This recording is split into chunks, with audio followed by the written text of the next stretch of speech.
Hi, I'm Justin Wack, founder of Savvy Accountability. I'm here with Dr. Mark Hansen today, talking a little bit about core longings.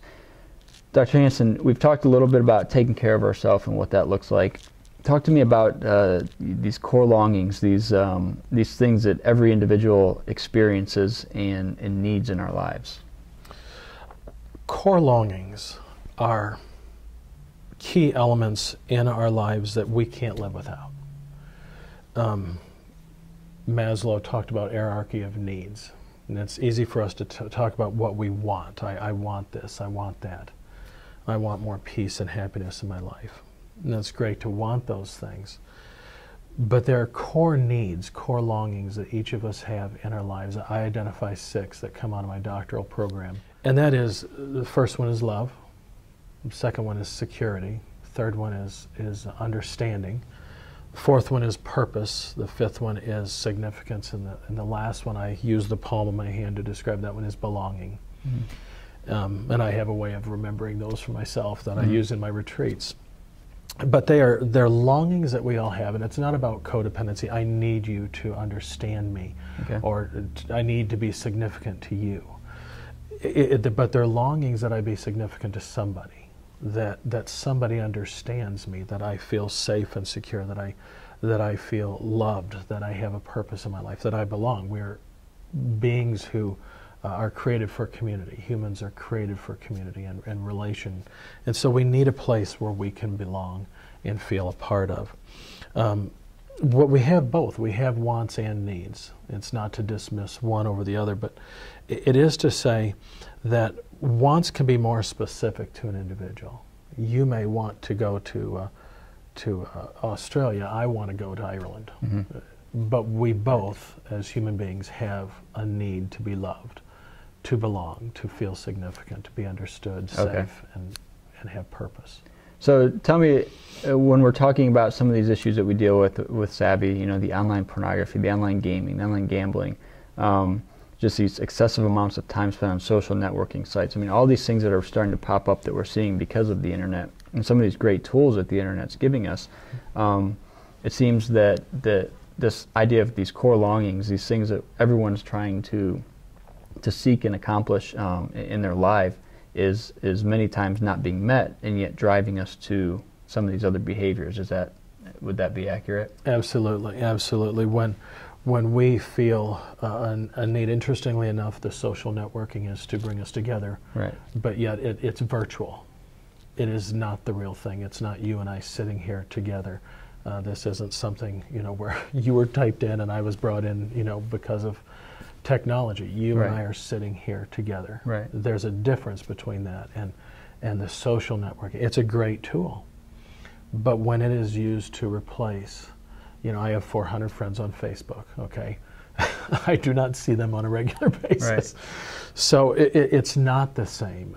You know, I don't always feel the love and the security through that. I do need to have that connection with people. That's where my needs are met, is as I connect with people. So people will turn to those things. When they're not feeling like they're loved, they may turn to the pornography to, okay, this made me feel some sort of love. Someone made me feel significant in some way because I did this. Mm-hmm. They bring some sort of meaning or fulfillment of those core longings. So Dr. Hansen, when you and I have talked about this a little bit before, and this idea of these of rupture and repair, and when these core longings are not being met, calling it this rupture taking place in our lives. Explain that to our viewers today. Sure. If you think about those core longings as being a ball or some sort of a sphere, when there is a rupture there, when there is some sort of a break, when one of those core longings is not being met by people of our choosing, okay, ultimately from my perspective it would be God meets those needs for us. Mm-hmm. When one of them is not being met, though, we call that rupture, primarily from a primary caregiver. We see this in children a lot. Okay. Leads to attachment issues. Attachment as a result of an unhealthy connection to a primary caregiver. Kind of a buzzword right now in counseling and psychology circles is attachment. Attunement happens when there is all of those core longings being met, when we feel loved, secure, understood. there's a sense of attunement. It brings a sense of peace and tranquility of sorts, that everything is in place. When that rupture happens, we look for some sort of way to repair it. That's when we can go to the gaming and the addictions, other ways of coping, trying to get those things met. But it doesn't meet them. Oftentimes what it does is it just causes further destruction and rupture. We have to find healthy ways of dealing with that rupture in our lives so that healing can take place. Okay.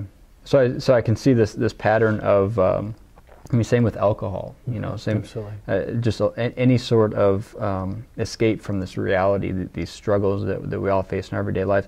How can we, talk to myself, talk to our viewers about how we can replace some of these destructive behaviors, some of the issues, online gaming, online gambling, online pornography, just spending all night on Facebook. How can we get these core longings met that we all need without having to turn to some of these artificial sources? Part of it is, Justin, is we have to find ways, determine first of all what is the core longing that's not being met. It could be at work that you just, in that environment, I just don't feel significant there. We have to figure out, okay, what am I really wanting and needing in this situation? I might need to feel significant. How do I want that to take place, and what do I want that to look like? We may sometimes need to make some choices, healthy choices in our lives that just say, this is not working for me anymore. Or do I need to ask for, I don't feel appreciated here. It's shifting from, am I really, is this really fulfilling the need that I have by being all night on Facebook? Or is there another way that I can actually go out and find a friend, find somebody who will talk to me, who does care, and who I can get those core longings, who will be a source of having those core longings being met. Yeah, because we can see spending 4 hours on Facebook every night, connecting with 300 people, yet never really feeling connected. Yeah, exactly. Yeah, because you're really not. It is a virtual thing. It's not sitting down with someone, experiencing them.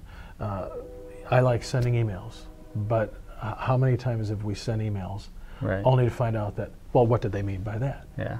Because we did not hear their tone. We did not experience that person. That's one of the things I think we're losing, is that personal contact with each other. Thank you for joining us today. We hope you've enjoyed the content. There's certainly more to come.